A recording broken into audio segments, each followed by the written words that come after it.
les bars et caves coopératifs de Clermont-Ferrand, tout simplement, parce qu'on a monté ça en scope, avec une idée différente, voilà, et on essaye de créer une communauté et de faire participer un peu les clients aussi à la vie de l'établissement. En proposant des ateliers, déjà, en leur demandant leur avis, en fait, en fonction de ce qu'ils goûtent, ce qu'ils apprécient, c'est des choses qui intègrent plus tard la carte.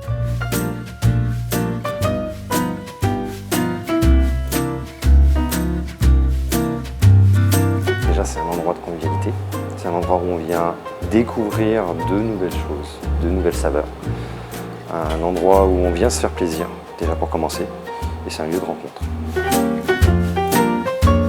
Le Picologue, pour moi, ça serait donner du plaisir aux gens.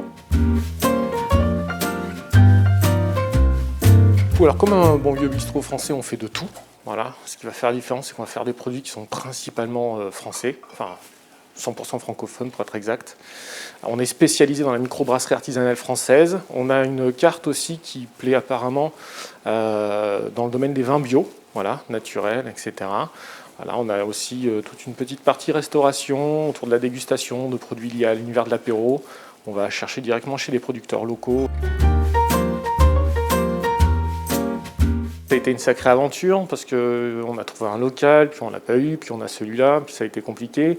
Et ensuite, du coup, quand on a attaqué les travaux ici, on s'est aperçu qu'il y avait un gros défaut de structure. Ça a remis en question la date d'ouverture de plus d'1 an et quelques. Donc on a dû prendre un peu notre projet à l'envers. On voulait ouvrir l'établissement d'abord et se mettre correctement à la livraison par la suite. Et comme on avait acquis déjà toute une communauté, parce que moi j'étais sur Clermont, on avait fait des campagnes de communication, etc. Et puis on avait envie de travailler, donc on a attaqué par le volet livraison. Donc l'Épicologue a atterri à Clermont-Ferrand d'abord par le fait de livrer tous les produits dont j'ai déjà parlé. Ce qui a permis de teaser l'arrivée du bar plus tard, quoi. Ça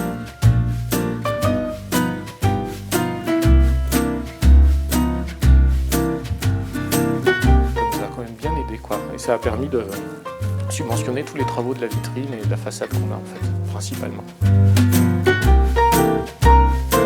Ah bah, c'est notre slogan, hein, culture liquide et épicurisme local en fait. Hein.